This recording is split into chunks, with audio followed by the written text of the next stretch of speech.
පාලනය කරනවා නම් තියෙන්න ඕන මූලික සුසුකම තමයි ඉවසීම. ඉතින් දැන් මම එතන යනකොට උඹට අම්මා මතක් කරලා බැන්නනේ.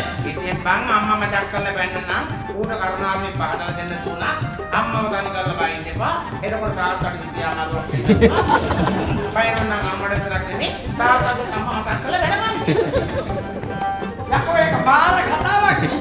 මගේ අම්මා තාත්තා ගන්නවා කන්නේ උල්ලව්ව. ඉතින් මොකද බං? දැන් බලන්න මට. මට කොච්චර මිනිස්සු අවලාද කියලා බයිනවා. මං ගණන් ගන්නවද? නෑ ඉවසනවා. ඉවසනවා බං ඉවසනවා. තේරෙන්නේ නැද්ද මං සිංහලෙන් කිව්වහම ඉවසනවා. හරි නෑ ඉවසන්න පස්සේ මෙලෝ බං ඉවසනවා.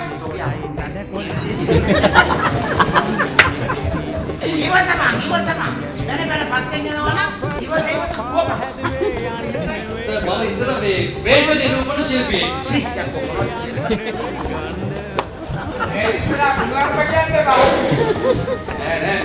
මේකත් පාලිස් මේක. හරි මොකද නම් වියන්ව ඇදුවා දැන් ජනතාව වන්දනවා නේද? නෑ සර්. මේ සර්ලගේ කප්පකට කඩුව ගහන්න හීන කීවත් හිතන්නේ. කටේම තියෙන මොසන්දාව නම් කළා. මාගෝනි නම් කළා ගත්තා. නැවත ගමේ අවුරුදු 5ක වෙන්න ඊළඟ උයි මාස 5. ඒ ගානකට අවුරුදු 5ක පඩි ගත්තානේ. පඩි ගත්තා? ඔව්. මම පඩි ගත්තා. ඔව් සර් පඩි ගත්තා. පාඩියට අතවත් තිබ්බේ නෑ ඕයි ඒක බැංකුවේ. එතකොට සර් මේ ළමයින්ට ඉන්නේ ළමයින්ව පිටරට යවි වාහන ගත්තේ ඉඩකඩම් ගත්තේ දීමනා සුළු දීමනාවලි. හරි 5% 10%.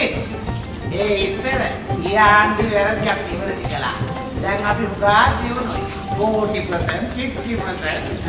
ඉතලා 60, 70 වෙනවලු තියෙනවා. මගේ අම්මෝගේ රට විනාශයිනේ. ඉතින් මොකද? අපි හැදෙන්න එපයි බා රට හැදෙන්න. ක්‍රිකටර් කේස් එකට ආණ්ඩුවේ ප්‍රබල කෙනෙක් සම්බන්ධ.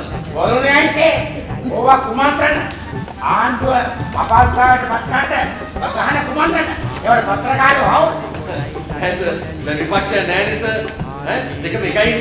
ආව විපක්ෂයේ නායකයෝ අපේ නායකයෝ එතන කොහෙන්ද අනුබද්ධලා මේ අනුබද්ධනේ සර් ඒකාබද්ධ. ඒ විපක්ෂයේ ඒකාබද්ධ අපි අනුබද්ධ. අටි මාරයිනේ.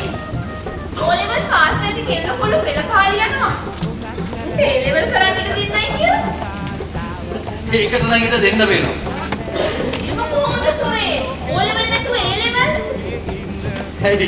ඡන්දෙත් පෙරදිලා පාර්ලිමේන්තුවට ගිහිල්ලා ඇමතිකමක් කරන්න පුළුවන් නම් ඕ ලෙවල් ෆේල් උනේ උන්ට ඒ ලෙවල් කරන්න දෙන්න බැරි කමක් නැහැ. ඒකත් ඇත්තනේ. මෙතුමා සර් ඔයද දන්නේ කොයිලෙන් සර් මොකද සර් ඒ කම්පි කොයිලෙන් නෝකද මම නම් යන්නේ සර් අනේ සර් මෙතන කියන්නේ පස්ස සර් ඒක තමයි පෙන්නන්නට